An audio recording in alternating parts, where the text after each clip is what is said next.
10 বছরের ভিতরে পুরো বিশ্বের চেহারায় কিন্তু অনেক অনেক পাল্টে গেছে। আমরা কোভিড দেখেছি, কোভিড সার্ভাইভ করে এখনো আমি বেঁচে আছি। আই এম থ্যাঙ্কফুল, পৃথিবীর কাছে আমি কৃতজ্ঞ যে আমি এখনো বেঁচে আছি এবং আবার কাজ করছি। ব্যক্তিগত চর্চা আমার কখনোই পছন্দ না। আমি গসিপ যে জিনিসটা ওটা আমি কখনোই প্র্যাকটিস করি নাই। আমার যদি আরেকটা অপশন থাকে চুজ করার, প্রফেশন নেই এখন যদিও, প্রফেশন চুজ করার একটা সব অপশন থাকলে আমি চুজ করতাম আই উইল ফ্লাই, পাইলট হতে চাই। যারা এই ধরনের কমেন্ট করেন আমি একদম আই ডোন্ট লাইক দেম। মানে কেন আরেকজন মানুষকে নিয়ে বাজে কথা বলে নিজের ভেতরে একটা এইটার অদ্ভুত আনন্দ বোধহয় তাদের হয়। I don't get it. Eid মোবারক প্রিয় দর্শক, সবাইকে আমন্ত্রণ ঈদের বিশেষ আয়োজন গ্লো অ্যান্ড লাভলি নিবেদিত সমকাল ঈদ আড্ডায়। সাথে রয়েছে মাহা এবং আমার সঙ্গে রয়েছেন একজন বিশেষ অতিথি। তিনি শুধুমাত্র আমার প্রিয় নন, তিনি দর্শকদের প্রিয় অভিনেত্রী। এবং আরেকটি কথা যোগ করতে হয়, সেটা হচ্ছে নায়িকা তো অনেকেই হন, অভিনেত্রী কজন হন? তিনি আমাদের সকলের প্রিয় অভিনেত্রী জাকিয়া বারী মম। আপু ঈদ মোবারক। ঈদ মোবারক। নিজের সম্পর্কে এত ভালো ভালো কথা শুনে আমি বেশ অনুপ্রাণিত। সবাইকে ঈদের শুভেচ্ছা। কেমন আছেন সেটা আগে জানি। দারুণ দারুণ ভালো। আচ্ছা, ঈদের সময়টা আসলে আমার মনে হয় ব্যস্ততা একটু বেড়ে যায়, আর তার উপরে মম আপুকে আমরা যে পাবো এটাই ভাবিনি। যদিও মম আপু এসেছেন, আমাদের দাওয়াত নিয়েছেন। থ্যাংক ইউ আমাকে ইনভাইট করার জন্য। Thank you, most welcome. এবার একটু ঈদের আলাপ করি। ঈদটা কেমন কাটে মমুর? ঈদ তো ফ্যামিলির সাথেই কাটে, মোটামুটি একই রকম কাটে। সবসময় একই রকম? হ্যাঁ, একই রকম কাটে আর কি। আচ্ছা, সেটা আসলে কেমন? এমনিতে খাওয়া দাওয়া, আড্ডা দেয়া, নিজেরা গল্প করা, ভাইয়ের বাচ্চা, বাবা মা, নিজের ছেলে, সবকিছু এই একসাথে সারাদিন টাইম স্পেন্ড করা বা এটা সেটা একদমই তাই। বাসায় গেস্ট আসলে গেস্টদের সাথে গল্প করা, বা ছোটবেলায় যেটা হতো আব্বার সাথে আমি বেড়াতে যেতাম বিভিন্ন গেস্টদের, মানে আমার ফুপুদের বাসায়, বিভিন্ন আত্মীয় স্বজনের বাসায়। এখন মানে উল্টাটা হয়। তো একই একই একই রকম। এখন নিজের বাসায় বোধহয় বেশি মানে অতিথি আসে এবং তাদেরকে আপ্যায়ন করতে হয়। হ্যাঁ, আমার বাসায় মূলত হচ্ছে গ্যাদারিংটা হয়। আচ্ছা, ঈদের কেনাকাটা নিয়ে কি আসলে খুব একটা সময় দেয়া হয়?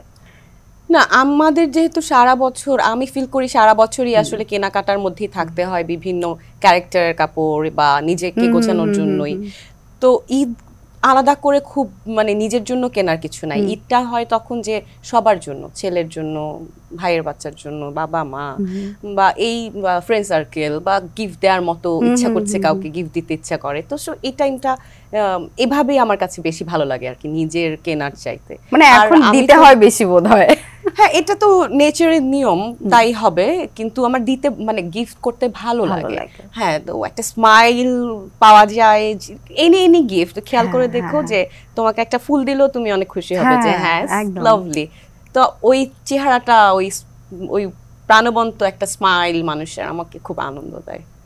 একদম তাই। আসলে মানে এইটুকু পাওয়ার মধ্যে আসলে আমার মনে হয় অনেক কিছু পাওয়া। এক্স্যাক্টলি। আর নিজের জন্য তো হয়, আমার বাসা থেকে এখনো আমার বাবা মা তো আমাকে সেভাবেই ঈদের ড্রেস দেয়। তো ঈদের ড্রেস তো পাচ্ছি। সালামি পাওয়া হয় এখনো? হ্যাঁ হ্যাঁ হ্যাঁ, আমি সালামি পাই, আমার সিনিয়রদের কাছ থেকে সালামি পাই, আবার বাকিদেরকে হচ্ছে দিতে হয়। এভাবেই আর কি চলতে থাকে। মমু সবসময় আমরা দেখেছি একটু অন্যরকম, মানে নায়িকা বলতে আমরা যেরকমটা সবসময় দেখি, তার জীবন যাপন, তার নিজের আসলে থাকে না নিজের পরিচর্যা, কোনো কিছুতেই আসলে নায়িকা সুলভ মনে হয় না। আমার সবসময় মনে হচ্ছে পাশের বাড়ির মেয়েটা বা আমাদের। আচ্ছা, আসলো, কথা বলছি, আলাপ করছি, গল্প করছি, এটা এই ব্যক্তিত্বটা কি ছোটবেলা থেকে এমন মমর? আমি তো এমনই, আমি একদমই হ্যাঁ এরকম, এর চেয়ে খুব বেশি আলাদা না, এরকমই আর কি। নায়িকা হওয়ার পর কখনো মনে হয়নি যে না আমাকে একটু নায়িকা সুলভ হলে মানে হতে হতো বা দরকার ছিল? না, এটা আসলে নায়িকা সুলভ ব্যাপারটা আসলে কি, হোয়াট ইজ ইট, আমি এটা বুঝতে মানে পারি না আর কি। কারণ এটা এক একজন মানুষের ক্যারেক্টারিস্টিক এক এক রকম থাকবে, সে এক একভাবেই বিহেভ করবে, একটা পার্টিকুলার কোনো ক্যারেক্টারের মতো করে বিহেভ করবে প্রত্যেকটা মানুষ, এটা তো আসলে পসিবল না। তো সেই জায়গা থেকে আমি যেমন, আমি মনে করি এটাই আমার জন্য ঠিকঠাক। আমি আমার আমারই বেস্ট ভার্সনটা হতে চাই at my work, to my surroundings, to my family, friends and everyone. আচ্ছা, এবার একটু ঈদের আলাপে আসি। ঈদে তো এখন প্রচুর সিনেমা রিলিজ হচ্ছে, সিনেমা দেখতে যাওয়া হয় কিনা এখন? আমি তো যাই, আমি সিনেমা হলে সিনেমা দেখতে যাই এবং প্রায়শই মানে হুটহাট করেই মনে হলো যে চলে যায়, আজকে একটু গ্যাপ পেলাম, আজ মানে আমাদের ফ্রেন্ড সার্কেলদের একটা গ্রুপ আছে, আমরা চান্স পেলেই চল সিনেমা দেখে আসি করে আরে হয়ে যায়। আচ্ছা, এবার কোন সিনেমাগুলো দেখার প্ল্যান আছে? এবার তো অনেকগুলো সিনেমা আসছে, অনেকগুলো, 1 ডজনেরও প্রায় বেশি হবে। হ্যাঁ, দেখি কয়টা আসলে দেখা সম্ভব। এখনো ইনফ্যাক্ট আমি কালকেই হল লিস্ট চেক করছিলাম যে কোন কোন সিনেমা কবে, মানে টাইমিংটা কখন। তো এখনো আমি টাইমিংটা মানে হল লিস্ট কালকে পাইনি, তো আবার হল লিস্ট চেক করে যেদিন যেটা আমার দেখতে মনে হবে বা ফ্যামিলির বাইরে আরেকটু টাইম ফ্রেন্ডের সাথে সিনেমা দেখতে যাওয়ার হবে, তখন দেখে নিব সবগুলোই কম বেশি। আচ্ছা, এবার একটু মমর কাজে আসি। সেটা হচ্ছে আমরা বৈশাখ এবং ঈদকে ফোকাস করে একটা কাজ আসছে, টাইগার। সদরঘাটে টাইগার যারা দেখেছি ইতিমধ্যে 2টো সিজন রিলিজ পেয়েছে, সেটারই কাছাকাছি কিছু একটা দেখতে পাচ্ছিলাম। এটা কি সিকুয়েল নাকি একেবারে ইন্ডিভিজুয়াল? না, এটা সিকুয়েল, একদমই তাই। শ্যামল মাওলা প্রধান চরিত্রে নাম ভূমিকায় কাজ করছে টাইগার, এবং ওটা একই সদরঘাটের টাইগার 2 এবং এটা আসলে 3, কিন্তু নামটা ওরা এবার বদলে টাইগারটাকে করেছে। আচ্ছা, সুমন আনোয়ার নিজে অভিনয় করেছে দেখলাম। সুমন ভাই নিজে অভিনয় করেছে, তার নিজের লেখা। এই কাজটা সম্পর্কে একটু জানবো, কিভাবে যুক্ত হওয়া এবং এবারের গল্পটা আসলে কোন দিকে গড়াচ্ছে? গল্পটা কোন দিকে গড়াচ্ছে সেটা বলবো না, আমি শুধু বলবো যে আমার ক্যারেক্টারটার মধ্যে টুইস্ট আছে, এন্ড ওখানে আমার ডান্স পারফর্ম করারও একটা সুযোগ। হ্যাঁ, মানে ট্রেলার দেখে তো সবাই মোটামুটি অবাক। এই দেখলাম সুতি শাড়ি পরা, মানে চিরাইতো মমো, এই দেখলাম খানিকটা আইটেম সং। এক্স্যাক্টলি, আইটেম সংই এটা টোটালি। দ্য বার ডান্সার মেয়েটা ক্যারেক্টারটা, আর বাকিগুলো আসলে আমি এখন বলবো না, ওগুলো দেখতে দেখতে দর্শক আনফোল্ড করবেন। হোপসো যে বিঞ্জে 14 তারিখে আসছে টাইগার, সুমন আনোয়ার পরিচালিত, শ্যামল মাওলা অভিনয় করেছেন, আমি আছি, সুমন আনোয়ার আছেন, আরো অনেক গুণী শিল্পী আছেন। তো হোপ আপনারা দেখবেন এই ঈদের টাইমে, নিশ্চয়ই ঘরে বসে সময় থাকলে দেখে নিতে পারেন। আচ্ছা, এবারে একটু যুক্ত হওয়াটা নিয়ে আসলে জানি কিভাবে হুট করে এটা যুক্ত হওয়া হলো, নাকি আসলে প্রি প্ল্যান ছিল? যুক্ত হওয়া মানে কাস্টিং যেভাবে হয় আমাদের তেমন করি, স্টোরিটা রেডি হয়, তারপর কাস্টিং নিয়ে কথা হয়, এবং আমাকে সুমন ভাই, শ্যামল মাওলা, আমাদের আসলে অনেক লম্বা সময়ের কাজের এক্সপিরিয়েন্স, আমরা অনেক বছর একসাথে কাজ করেছি, নাটক করেছি, অনেক সিগনিফিকেন্ট কিছু ভালো কাজ আছে। সুমন ভাইয়ের করা, সুমন আনোয়ারের বানানো একটা নাটক হচ্ছে ফুলমতি বলে একটা কাজ করেছি, ওটাতে আফরান নিশো ছিলেন, মানে খুবই ইন্টারেস্টিং কিছু ক্যারেক্টার করার আমার সুযোগ হয়েছে সুমন ভাইয়ের সাথে।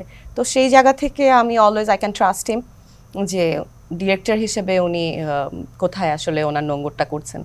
তো সেই জায়গা থেকে উনি যখন আমাকে অ্যাপ্রোচ করলেন টু বি দ্য ক্যারেক্টার, তো আমি মনে করলাম ওকে ফাইন, কিন্তু আমার একটু শেকি মনে হচ্ছিল যে সব মিলে আমি কোপ আপ করে উঠতে পারবো কিনা। আচ্ছা, তারপর দেখলাম যে হয়ে গেল আর কি। শ্যামল সবসময় আমার গুড ফ্রেন্ড, সুমন ভাইও অনেক ভালো বন্ধু আমরা, তো সেই জায়গা থেকে টিমের হেল্পটা আমাকে অনেক সাপোর্ট করেছে। আচ্ছা, সো আমরাও আসলে আশা করছি এবারের যে সিকুয়েলটা, অর্থাৎ সদরঘাটে টাইগার 3, যেটা টাইগার নামে আসছে, সেটা সবার ভালো লাগবে। গত 2টো সিজনে যেমন ভালো লেগেছে দর্শকদের, বিঞ্জে সবাই কিন্তু দেখবেন দর্শক, আমরা কিন্তু অপেক্ষায় আছি। আচ্ছা, আরো একটা ব্যাপার, যখন আমরা ওটিটি নিয়ে কথা বলছি তখন কিন্তু আমার বারবার নিজের ভেতরে যে প্রশ্নটা আসছিল, এবং আমি শিওর শুধু আমার না, এই প্রশ্নটা এখন মোটামুটি যারা মমর ভক্ত তাদের সবার মধ্যে কাজ করে, যে মম আপু হুট করে নাটকটা কমিয়ে দিলেন। ওটিটিতে এখন মম আপুকে দেখা যায়, কিন্তু আরো বেশি যদি আমরা এক্সপেক্ট করি, সেটাতে আমার মনে হয় খুব একটা দোষ নেই। কেন মম আপু, কি আসলে এক্সপেকটেশন তো সরল হয়, সেখানে কোনো দোষ নেই। কারণ বৈশাখ মানে মম আপু, তাহসান ভাই, আফরান নিশো, এই যে জুটি বেঁধে বেঁধে আমরা দেখতাম, বা ঈদ মানে বা সবসময় প্রত্যেকটা ওকেশনে আসলে সিনারিওটা চেঞ্জ হয়েছে। তো গত কয়েক বছরে টেলিভিশন নাটকের ইন্ডাস্ট্রি, তারপর ইউটিউব, এবং একই সাথে আবার হচ্ছে ওটিটি প্ল্যাটফর্ম, সব মিলে এখানে অনেক অপশন এখন কাজ করার, এবং এখানকার কিছু কি বলবো প্র্যাকটিক্যাল কারণও তৈরি হয়েছে। ভিউ একটা বড় ব্যাপার হয়ে দাঁড়িয়েছে, যে ভিউটার জন্য ইউটিউবে নাটকটাকে প্রায়োরিটি মানে ভিউ থাকলে ইউটিউবে নাটকের প্রায়োরিটি পাওয়া যায়, এই ধরনের ব্যাপারগুলো আমরা দেখেছি। তো এটা ভিউ এখন সবাই কাউন্ট করে, নিউজ ভিউ চায়, আমাদের এই অনুষ্ঠান ভিউ চায়, এভরিওয়ান ভিউ চায়, মানে আমি ভিউ চাওয়াতে দোষের কিছু বলছি না, ইটস দ্য টাইম, এই টাইমের এটা একটা ডিমান্ড। তো সেই ডিমান্ডের জায়গা থেকে আমার কাছে মনে হয়েছে নাটকের, টেলিভিশনের যে নাটক, সেই টেলিভিশনের নাটকের একটু যেন পরিবেশটাকে সামহাউ সাপোর্ট করছে না, একটু চেঞ্জ হয়েছে। অনেক মানুষ যারা একদম শুরুর দিকে প্যাকেজি নাটকের সাথে ছিলেন, ওরা অনেকেই এখন কাজ করছেন না। ডিরেক্টরদের সাথে কাজ করার সুযোগ হয়েছে নাটকে, আমার অনেক ভালো ভালো ডিরেক্টরদের সাথে কাজ করার সুযোগ হয়েছে, ওনারা সবাই এখন কিন্তু ওটিটি নিয়ে ব্যস্ত এবং সিনেমা বানাচ্ছেন ইন্ডিভিজুয়াল। তো সেই জায়গা থেকে নাটকের যে সার্বিক প্রেক্ষাপটটা, ওটা একটা বড় পরিবর্তন এসেছে। সেই পরিবর্তনের জায়গা থেকে আমার কাছে যেই গল্পগুলো আসে, তার মধ্যে আমার যেগুলো আসলে কমফোর্টেবল মনে হয় কাজ করা যায়, শুধুমাত্র সেগুলোতেই কাজ করা সম্ভব আর কি। খুব স্বাভাবিক, একজন অভিনেত্রী হিসেবে আপনি সেটাই চুজ করবেন যেটা আপনি কমফোর্ট ফিল করবেন। বাট আমি নাটক সবসময় নাটকের প্রতি গ্রেটফুল এবং নাটক করতে চাই, কারণ নাটকের কারণেই আমার এই বাকি প্ল্যাটফর্মগুলোতে কাজ করার যে পরিচিতি, পরিসর তৈরি হওয়া, সেটা তৈরি হয়েছে নাটকের কারণেই। তো আমি অলওয়েজ ভালো স্ক্রিপ্টের গল্পে নাটক করতে চাই। এখন যারা নতুন নাটক নির্মাণ করছেন, নতুন ভাবে ইন্ডাস্ট্রিতে ডিরেক্টর হিসেবে ভালো কাজ করছেন, আমি তাদের সাথেও কাজ করতে চাই। ইনফ্যাক্ট এবার ঈদেও দুটা কাজ করা হয়েছে, দুজন নতুন ডিরেক্টর। তো সেই জায়গা থেকে আমার বেশ চার্মিং লাগে ব্যাপারটা, যে একটা মানে নতুন ধরনের কোনো গল্প বলার যদি চেষ্টা হয়ে থাকে, তাহলে খুব interesting to work with them. না সত্যি, এবং প্রোগ্রামটা শুরু করার আগে কিন্তু আমরা একটু আলাপ করছিলাম যে মমো আপু যেই মানের অভিনেত্রী, আসলে না ওরকম কিছু না, আমি কথা বলে একদম কল করতেই বা কল করতে কি একটু ভয় পান কিনা, বা যে আচ্ছা আপু করবেন না হয়তো, বা আপু খুব বেছে কাজ করবেন, বা না ওরকম কিন্তু কিছু না। This is my only profession. আমার করা অনেক পচা নাটক আছে, যে নাটকগুলো আমার নিজেরই দেখতে ভালো লাগে না, মানে আমার মনে হয় যে আমি এটাও কখনো করেছি, because of it's my only one profession. তো সেই জায়গা থেকে আমার সব কাজ একই মানে করা তো সম্ভব না। আর আমি তো নিয়ন্ত্রণও করি না এই ফিল্ডটা, নিয়ন্ত্রিত হই বরং। এটা টিম তৈরি হয়, টিমের মাধ্যমে আসলে কাজটা তৈরি হয়। সেই জন্য ডিরেক্টরকে হচ্ছে ক্যাপ্টেন অফ দ্য শিপ বলা হয় আমাদের এই জায়গা থেকে। সেই জায়গা থেকে আমার কাছে মনে হয় যে যারা ভেবে নিচ্ছেন যে আমি মানে এই ধরনের গল্পে কাজ করব কি করব না, বা কনফিউজ কথা বলতে, এটা একদমই যার যার মগজগত জায়গায়। আমি তো সেটা আসলে নিজে গিয়ে পাল্টে দিতে পারবো না। কিন্তু হ্যাঁ, আমার সাথে কথা বললে পরে না আসলে বুঝতে পারবেন যে আমি কোন কাজটা করতে চাই বা করতে চাই না, বা আদৌ আমি কাজটা কতখানি পুল আপ করতে পারবো। সব মিলে আসলে ইটস এখানে ভুল বুঝাবুঝির কোনো সুযোগ নেই। It's totally a professional arena, এবং আমি খুব সিনসিয়ারলি প্রফেশনাল ওয়েতে কাজ করি। তো আমি বিশ্বাস করি যে প্রসিডিউরটা আছে সেটা যদি আমরা মেনটেইন করতে পারি, মিনিমাম প্রফেশনাল, তো আমার সাথে কাজ করার মানে বা আমি কাজ করার সুযোগ আরো বেশি পাবো অনেক নতুন ডিরেক্টর। আমার মনে হয় এই বক্তব্যের মধ্য দিয়ে যথেষ্ট ক্লিয়ার হয়েছে পুরো বিষয়টা, এবং এই ভুল বোঝাবুঝি থাকলে তারা আর এই বিষয়ে আসলে নিজেরা অনেক বেশি পরিষ্কার হয়ে যাবেন। এবারে ওটিটির বিষয় আরেকটু আসতে চাই, তাহলে সেক্ষেত্রে ওটিটি মমো, আমার মনে হয় ওটিটি বললেই মমোর চেহারাটা ভেসে উঠবে যে না আরো বেশি কাজ করা উচিত।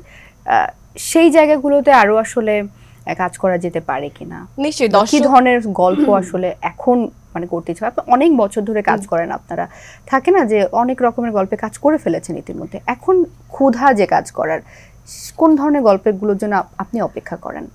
আমি অনেক মানে family, human kind, more human relationship, এই ধরনের জায়গাগুলোতে কাজ করতে ভালো লাগে। যদিও দর্শক আমাকে মহানগরের কপ চরিত্র পছন্দ করেছে, বিভিন্ন রকম চরিত্রেই কাজ করেছি, কিন্তু আমার কাছে মনে হয় হিউম্যানিটির জায়গায় বা এই মানবিক গুণ, দোষ, সম্পর্ক, বোঝাবুঝি না বোঝাবুঝি, এই যে মানুষ নিয়ে আরো অনেক বেশি ডিরেক্টলি কাজ করার সুযোগ যদি থাকে, তাহলে সেটা করব। মোর দেন আন্ডারওয়ার্ল্ড বা হচ্ছে থ্রিলার, অনলি থ্রিলারকে আমি বলছি না যে থ্রিলার ভালো না, থ্রিলার অবশ্যই অনেক পপুলার জনরা ওয়ার্ল্ড ওয়াইড। আমার নিজেরও থ্রিলার দেখতে ভালো লাগে, আই ফিল থ্রিল।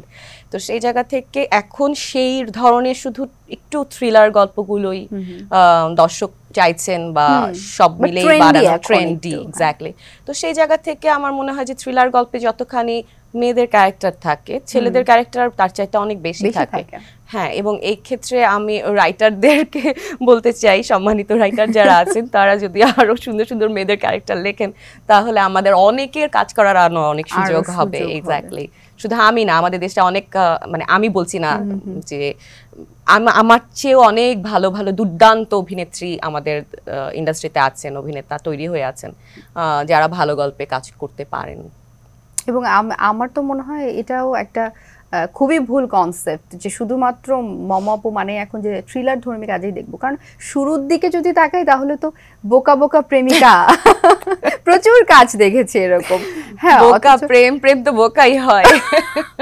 সত্যি তাই? হ্যাঁ, প্রেম নির্ঘাত বোকা হয়। কেন?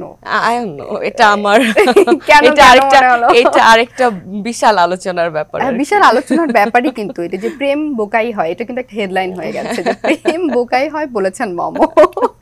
আচ্ছা, এখনকার আসলে কাজ কি দেখা হয়? যারা নতুন কাজ করছে, আপনাদের অনেক পরে এসছে, এখন কাজ করছি ইদানিং, কাজ দেখা হয়, কাদের কাজ ভালো লাগে? মনে হচ্ছে যে না ভালো করছে, বা সবাই তো ভালো করছে এখন নতুন একদম যারা আরশ, তারপর তটিনী, ওরা যারা আছে, হিমি, সাদিয়া আমান, মানে এরা সবাই আসলে একসাথে একদম বাঞ্চ অফ নিউ ব্লাড, একদম ইয়থফুল একটা গ্রুপ এসেছে, সেটা পুরোটাই ভালো। আমার তো বাশারকে ভীষণ ভালো লাগে, নতুন, মানে নতুন না, হি ইজ অলরেডি এক্সপেরিয়েন্সড এবং সে অনেক দুর্দান্ত জানাশোনা আছে। এই সময়ের আসলে এই সময়ের আমার ওর সাথে কাজ করার সুযোগ হয়েছে। আমরা চয়নিকা চৌধুরীর একটা নাটকে কাজ করেছি একসাথে, সেই জন্যই বলতে পেরেছি আর কি যে আচ্ছা, একটা মানুষের সাথে কাজ করার এক্সপিরিয়েন্স হলে পরে না বোঝা যাবে যে how he or she is. তো সেই জায়গা থেকে আর কি। এই যে সমসাময়িকদের সঙ্গে যদি নিয়মিত আপনাকে দেখা হয়, আপনি কাজ করবেন? নিশ্চয়ই, কেন না, আই লাভ টু ওয়ার্ক। আমি কাজটা ভালোবেসে করি এবং আমি চাই যে আরো যে ধরনের গল্পে কাজ করিনি তেমন আরো আরো গল্পে কাজ করতে। তো অনেক ক্যারেক্টার আছে করার বাকি, অনেক কথার ক্যারেক্টার আছে যেগুলো আমি করতে চাই, তো নিশ্চয়ই, ওয়াই নট। আচ্ছা, এখন কিন্তু পরিবেশগত অনেক পরিবর্তন এসছে, আমরা কিন্তু একটু আগে আলাপ করছিলাম এটা নিয়ে যে এখনকার পরিবেশটার যে সময় আপনারা শুরু করেছিলেন ওই সময়কার পরিবেশটা একরকম নেই, কোথাও ওলট পালট বা একটু পাল্টে গেছে, একটু উল্টে গেছে। আর কি কি চেঞ্জ হতে পারতো, বা এই পরিবেশটাতে শিল্পী বান্ধব করার জন্য আর কি থাকা দরকার? গোটা বিশ্বই কিন্তু পাল্টে গেছে মানে একটা সময়। হ্যাঁ, 10 বছরের ভিতরে পুরো বিশ্বের চেহারায় কিন্তু অনেক অনেক পাল্টে গেছে। আমরা কোভিড দেখেছি, কোভিড সার্ভাইভ করে এখনো আমি বেঁচে আছি। আই এম থ্যাঙ্কফুল, পৃথিবীর কাছে আমি কৃতজ্ঞ যে আমি এখনো বেঁচে আছি এবং আবার কাজ করছি। আমাদের ইন্ডাস্ট্রি ছোট, এতটুকুই তো মুশকিল। ইন্ডাস্ট্রির লোক খারাপ তো না, তো ইন্ডাস্ট্রিতে যারা আসলে কাজ করছেন প্রত্যেকেই তার অবস্থান প্রমাণ করে শক্তভাবে দাঁড়িয়ে আছেন এবং কাজ করে যাচ্ছেন নিজেকে প্রতিদিন প্রমাণিত করে করে। তো এটা খুবই কঠিন একটা মানে চ্যালেঞ্জিং কাজ আমাদের সবার জন্যই, যে নিজেকে প্রতি মুহূর্তে কনস্ট্যান্টলি টাইমের সাথে সাথে পলিশ করা বা হচ্ছে সামনে ধরে রাখা নিজের কাজের মাধ্যমে। তো এরকম আরো ভালো কিছু কি হতে পারতো? আমাদের যথেষ্ট ভালো কিছু হয়েছে এবং আমি হোপফুল যে সামনের জায়গাটায় আরো অনেক ভালো কিছু হবে, কারণ আমরা দেশের বাইরে বাংলাদেশের সিনেমা, বাংলাদেশের কন্টেন্ট সমাদৃত হয়েছে, তো সেটাও তো এই ইন্ডাস্ট্রি থেকেই হয়েছে। আমাদের ইন্ডাস্ট্রি যতটুকু আসলে আয়তন ততটুকুই তো হবে। তো অনেক বড় যে দেশের সাথে যখন আমরা আসলে কম্পেয়ার করি আমাদের দেশের ইন্ডাস্ট্রিকে, তখন অনেক নন প্রফেশনাল মনে হয়, বিকজ অফ এটাই, মানে এটা তো একটা ব্যালেন্সের ব্যাপার। বা আপনারা যে ব্যাচের আপু, সেই ব্যাচটাকে নিয়ে মানে শুধুমাত্র সেই ব্যাচ বলতে না, দেখা যাচ্ছে যে একটু সিনিয়র হয়ে গেলে তাদেরকে আরো একটু কিভাবে টেক কেয়ার করা যায়, সেটা তো একজন আর্টিস্ট হিসেবে আমার আমরা একটু কম ভাবি কিনা, যতটুকু মনে হয় যে আর্টিস্টরা কিন্তু সব সময় কালচারাল মুভমেন্টের মধ্য দিয়ে যায়, দেশের ভালোর কথা বলে, দেশের জন্য কাজ করে। আমরা এটার হিস্ট্রি অনেক পুরাতন, আমাদের দেশের জন্মলগ্ন থেকে আমরা দেখে আসছি।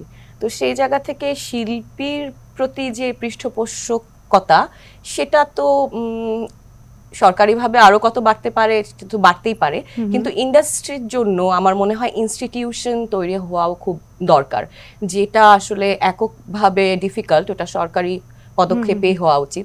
এখন অনেক ইউনিভার্সিটিতে পড়ানো হয়, ড্রামাটিক্স পড়ানো হয়, ফিল্ম পড়ানো হয়, গান পড়ানো হয়, কিন্তু তারপরও মানে আমাদের একটা ইনস্টিটিউট দরকার আরো, যেখান থেকে আমরা আরো বেশি শিখতে পারবো, আমরা চর্চাটার মধ্য দিয়ে থাকতে পারবো। কিংবা নতুন যে ছেলেটা স্ক্রিপ্ট লিখতে চাইছে, সে জানে না কি করে আসলে স্ক্রিপ্টটা, নাট্যরূপটা কি করে দিতে হয় গল্পটা। তো এই হাতে খড়িগুলা শেখার জন্য বা প্র্যাকটিস করার জন্য ইনস্টিটিউশনস আমার মনে হয় দরকার আর কি। এভাবে আমরা আরো বেটার পেট্রোনাইজ করতে পারি আর্টিস্টদেরকে। না, এক্স্যাক্টলি। একটু আরো সামনের কাজগুলো নিয়ে শুনি, যে হাতে কি কি কাজ রয়েছে বা প্ল্যান কি আসলে সামনের দিনগুলোতে। আমি খুব দারুণ একটা এক্সপেরিয়েন্স শেয়ার করতে চাই, কারণ হচ্ছে যে আমার দারুণ এক্সপেরিয়েন্স হয়েছে কাজ করতে গিয়ে। রেজওয়ান শাহরিয়ার সুমিত, যিনি নোনা জলের কাব্য বানিয়েছিলেন গত বছর, তো ওনার সাথে একটা কাজ করেছি, কিছু জাতীয় পুরস্কারও অনেকগুলো, এক্স্যাক্টলি। এবং ওনার সাথে একটা কাজ করেছি মাস্টার নামে, সেখানে বাঁধন আপু, আমি, নাসির উদ্দিন ভাই, আমরা সবাই একসাথে কাজ করেছি। আচ্ছা, বোধহয় একটা নিউজ দেখছিলাম যে 14 বছর পর আবারও, সম্ভবত আরো বেশি, হ্যাঁ 2006 আমরা আসলে একসাথে একই প্রজেক্টে স্ক্রিন শেয়ার করিনি। আচ্ছা, এই প্রথমবারের মতো। হ্যাঁ, লাক্সে একমাত্র ছিল বোধহয় যেখানে সেম প্ল্যাটফর্ম, এরপরে আবার দ্বিতীয়বারের মতো। ওকে, তো এই কাজটা করতে গিয়ে আমার একটা দারুণ এক্সপেরিয়েন্স হয়েছে। সিরিয়াসলি, বোঝাই যাচ্ছে, they are so professional, they are so committed to their work. এবং যখন একটা টিম এ ধরনের পজিটিভ এনার্জি থাকে, তখন হয় কি, আর বাকি পুরো কাজটা না অনেক বেশি মনোযোগ দিয়ে করা সম্ভব হয়, বা ওইটার প্রতি একটা প্রেম তৈরি হয়, ওই ক্যারেক্টারটা হয়ে ওঠার জন্য অনেক হেল্প হয়। আমরা যেখানে শুটিং করেছি সেই জায়গাটাও দারুণ, টাঙ্গাইলের ওপাশটায় মধুপুর যেখানে থেকেছি, সেটাও দারুণ এক্সপেরিয়েন্স। কাজ করার ভালো এক্সপেরিয়েন্স। সিনেমা একদম বড় পর্দার জন্য সিনেমা। আশা করি এটা একটা ভালো কাজ হতে পারে, হবে নিশ্চয়ই। টিমের যে হার্ড ওয়ার্ক, আমি টিমের প্রতি থ্যাঙ্কফুল আর কি। এটা কি দুজন নায়িকা? না, এরকম কোনো ব্যাপার না, ব্যাপারটা গল্পটাই নিজেই নায়ক। আচ্ছা। আর মেয়ে প্রধান চরিত্রে নাসির ভাই কাজ করেছেন। আচ্ছা, ওকে। এই কাজটা আসলে কি শুটিং অলরেডি ডান নাকি? শুটিং ডান। এটা কবে নাগাদ আসতে পারে? সামনে, যখন আসলে ডিরেক্টর প্রোডিউসার সুযোগ সুবিধা, হ্যাঁ ওনাদের ডিসিশন এটা। এই যে আপনি কিন্তু নিজেই বলছিলেন যে কাজের পরিবেশ বা এরকম একটা ইউনিটের সঙ্গে যখন কাজ করি, এমনিতেই কাজটা ডাবল ভালো হয়ে যায়, ওটার ফিলটাও খুব গুড হয়, আর মনে হয় যে একটু বেশি মন দেই, আর নিজেই করি, নিজের এফোর্টটা অনেক বেশি চলে আসে। আর অনেক সময় যেটা হয় যে টিমটা যদি ঠিক সিঙ্কেবল না হয়, আরামদায়ক না হয় কাজ করার জায়গাটায়, তখন না অভিনয়টাও খোলে না, কোথায় যেন মনে হয় না আমার ভালো লাগছে না, আর ভালো লাগছে না, হ্যাঁ ভালো লাগছে না ফিল নিয়ে যখন আমি কোনো কাজ করব, সেটা রেজাল্ট ভালো হওয়ার সুযোগ কম থাকে। তো সেই ধরনের ইউনিট আসলে কাজ করতে চাই না, ভালো ইউনিটের সাথে কাজ করতে চাই। এরকম অভিজ্ঞতা নিশ্চয়ই জীবনে অনেকবার হয়েছে। হ্যাঁ, তা তো হয়েছে। দু একটা অভিজ্ঞতা জানবো, নাম না বলি আমরা, বাট নামও বলতে পারি আমরা। না, নাম বলার কিছু নেই, একজন ডিরেক্টর, উনি পরিচিত ডিরেক্টর, কিন্তু আমরা ওই যে হয় না আউটডোরে গেলে তো মেয়েদের যে একটা কেয়ার, এই কেয়ার কিন্তু আসলে খুব কম মানুষ এভাবে ভাবেন আর কি, যে ছেলেরা তো ওয়াশরুমের জন্য কোনো অসুবিধা হয় না, ওরা সারা পৃথিবী যে কোনো জায়গায়। কিন্তু আমার একটা যদি ফিমেল আর্টিস্ট থাকে কোনো সেটে, এবং সেখানে যদি আসলে মিনিমাম ওয়াশরুমের ব্যবস্থাটাও না থাকে, তাহলে পরে খুব ডিফিকাল্ট এভাবে কাজ করা। সারা দিন দিন তো এক না, দিন 5, 7, 6 এভাবে করে, তো অনেক ইউনিট আছে, এইটুকু ব্যবস্থাও রাখেন না। হ্যাঁ, তো ওরকম কঠিন মুহূর্তের সম্মুখীনও হতে হয় কখনো কখনো। আর ওই যে সুমিত ভাইয়ের কথা বললাম, এই ধরনের দারুণ ইউনিটের সাথে কাজ করার সৌভাগ্য হয় কখনো কখনো। এটাই আসলে পার্থক্য, এটাই আর কি হওয়ার, মানে ব্যালেন্স আর কি। তো আমরা প্রত্যাশা করি যে এইরকম ইউনিটগুলো বাড়বে, মানে সুমিত ভাইয়ের মতো ইউনিটগুলো আসলে থাকবে, প্রফেশনাল ইউনিট হবে, এবং প্রত্যেকে নিজেদের কাজগুলো জানেন যে কে কি করছেন। সবাই একজন আরেকজনকে আসলে প্লাস করার জন্যই তো টিমটা তৈরি হয়। আচ্ছা, মম আপু ব্যক্তি জীবনটা কিভাবে যাপন করতে পছন্দ করে? সিম্পলি, খুব সিম্পল। এই যে অনেক দেখা যায় ইন্ডাস্ট্রিতে, এটা আগে অত বেশি ছিল না, এখন দেখা যায় যে প্রচুর পরিমাণে ব্যক্তি জীবনের চর্চা সামনে এসে যায়, চোখে পড়ে নিশ্চয়ই এগুলো, ভালো লাগার কথা না। ব্যক্তিগত চর্চা আমার কখনোই পছন্দ না। আমি গসিপ যে জিনিসটা ওটা আমি কখনোই প্র্যাকটিস করি নাই, ব্যক্তিগত জীবনেও করি নাই। আমরা খুব রেয়ারলি কখনো বলে আচ্ছা আজকে আমরা একটু গসিপ করে মজা করব, কখনো কখনো খুব কোর সার্কেলে দু একটা এরকম গল্প করি। কিন্তু ওই যে ওই পিছে কথা বলা বা কারো ব্যক্তিগত পছন্দ অপছন্দ বা ব্যক্তিগত জীবন নিয়ে কথা বলা, এগুলো খুব আই ডোন্ট লাইক। বা এটা নিয়ে যে পত্রিকার পাতায় প্রতিনিয়ত লেখা, এটা আমার একদম অপছন্দ, ডিরেক্টলি অপছন্দ। কারণ প্রত্যেকটা মানুষের ব্যক্তিগত জীবন, তার সাথে আরো অনেক মানুষ জড়িত থাকে, সে একা তো না, তার পরিবার জড়িত। তো যখন কোনো মানে ইন্টেনশনটা ঠিক থাকে না নিউজের, বা কিছু কিছু হেডলাইন থাকে যেগুলা একদমই ব্যবহার করার উচিত নয়, সেই ধরনের ঘটনাও তো আমরা দেখি, সেগুলা অনাকাঙ্ক্ষিত, দুঃখজনক, এবং আমি চাই না যে এটা মানে ঘটুক। আমার জীবনে তো নাই, কারো জীবনেই না ঘটুক। এট দ্য সেম টাইম যদি কোনো একজন অভিনেতা বা অভিনেত্রী নিজেই বারবার ব্যক্তি জীবনগুলো সামনে নিয়ে আসে, সেটা তার পার্সোনাল চয়েস, ওইটা নিয়ে আমার বক্তব্য বলার কোনো অধিকার নেই, আমার কিছু বলার নেই। আচ্ছা, মম আপু কোনো ড্রিম ক্যারেক্টার? আমার মনে হয় যে বেশ কিছু ড্রিম ক্যারেক্টার আছে, একজন অভিনেতার জীবনে থাকেই। সেই ড্রিম ক্যারেক্টারগুলো কি, কিরকম ক্যারেক্টার হতে পারে সেগুলো? আমি ফ্যান্টাসাইজ ক্যারেক্টার, ফ্যান্টাসির সিনেমাতে কাজ করতে চাই। একটা ফ্যান্টাসাইজ লাইফ এরকম কোনো ক্যারেক্টার হলে ভালো লাগবে। মানে ওটা মানে একদম আমাদের চর্চার বাইরের কোনো ক্যারেক্টার? হ্যাঁ হ্যাঁ হতে পারে। আমি একটা ইন্টারেস্টিং ক্যারেক্টার করেওছি, এটা একদম জেনজি জেনারেশনের একটা গল্প। ওইটা এখনো শেষ হয়নি, কাজটা শেষ হলে আমি নিশ্চয়ই সবাইকে জানাতে পারবো। এটা কি ওটিটিতে আসবে নাকি? ওটাও একটা সিনেমা, শর্ট ফিল্ম, কিন্তু ওটা খুব ইন্টারেস্টিং একটা ক্যারেক্টার। তো দেখা যাক কি হয়। আমার এই যে মানে ক্যারেক্টারের নানা রকম চেহারা দিতে ভালো লাগে, দ্যাটস ইট। একজন অভিনেত্রীর আমার মনে হয় এটা একটা এটাই হওয়া উচিত যে নানান রকম চরিত্রে তিনি কাজ করবেন। আর এক জীবনে এত জীবন যাপন করার সুযোগ আর কারই বা হয়, বা কজনই কতগুলো প্রফেশনাল বা হয়। আচ্ছা, এই যে অভিনয়ের বাইরে কখনো ভাবা হয়েছে যে না, আমি অনেকে থাকে না এখন বিজনেস করছে, কেউ পলিটিশিয়ান হতে চাইছে, মমও কখনো কিছু হতে চাইবে কিনা বা চান কিনা? আমার যদি আরেকটা অপশন থাকে চুজ করার, প্রফেশন নেই এখন যদিও, প্রফেশন চুজ করার একটা সব অপশন থাকলে আমি চুজ করতাম আই উইল ফ্লাই, পাইলট হতে চাই। হ্যাঁ, কিন্তু অন্য কিছু আমি কখনো ভাবি নাই। এখন সামনে আর ভাবারও কোনো প্ল্যান নেই? না, আমি I am fun with my acting career, I am happy with it. Okay, pilot হলে কিন্তু বেশ ভালো লাগতো। হ্যাঁ, মানে আমি যদি আরেকবার পিছে গিয়ে রিওয়াইন্ড ফরওয়ার্ড করার টাইম মেশিনে গিয়ে, তাহলে আই উইল ট্রাই। তার মানে আমি শিওর ঘুরতে খুব ভালো লাগে। খুব ভালো লাগে, ভীষণ ঘুরতে, আড্ডা দিতে। কি রকম হয়, মানে কোন জায়গাগুলোতে ঘুরতে পছন্দ? নেচার, একদমই পাহাড় আরাম লাগে, পানি আরাম লাগে, নেচার হিলিং দ্য বেস্ট। চুপচাপ বসে থাকতে আরাম করে, কিংবা একটা বই নিয়ে বসে, কফি নিয়ে, খুব মানে নিজের মতোই আমার এভাবে থাকতে ভালো লাগে। I feel connected with nature ওই টাইমগুলোতে। আমার মনে হচ্ছে আমি প্রশ্ন না করে কথা শুনে বসে আমার প্রশ্ন খুব একটা আসছে না। একটা মানুষ কত স্নিগ্ধ, সাধারণ, কত পাশের বাড়ির মেয়ে, সেটাই আমার বারবার। এই যে পোশাক আশাকের ব্যাপারে আমি দেখছি সবসময় কমফোর্ট জোনটাকে প্রাধান্য দেওয়া হয়।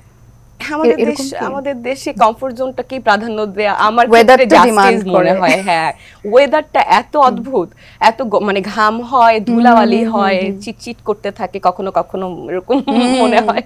তো ওই ওয়েদারের জন্য বেস্ট কমফোর্টেবল সুতি, তো আমি প্রেফার করি সুতি। তো দেশীয় কাপড়গুলোকে, দেশীয় ব্র্যান্ডগুলোকে আমার মনে হয় আরামসে, কারণ আমার কাছে মনে হয় মানে একটা শাড়ি, এই যে যেমন এবার টাঙ্গাইল থেকে আমি একদম পিওর কিছু তাঁতের শাড়ি কিনেছি, আমরা সবাই কিনেছি। তো বাঁধন আপু গিফটও করেছে আমাকে, তো সেই গিফটের আদান প্রদানও হয়েছে। সেই রকম আমি এগুলা বরঞ্চ আমার ওয়ার্ড্রপে রাখতে পছন্দ করি, কারণ এটা আমাদের নিজস্ব তাঁতিদের করা, ট্র্যাডিশনাল, আমাদের ওয়েদারের জন্য পারফেক্ট।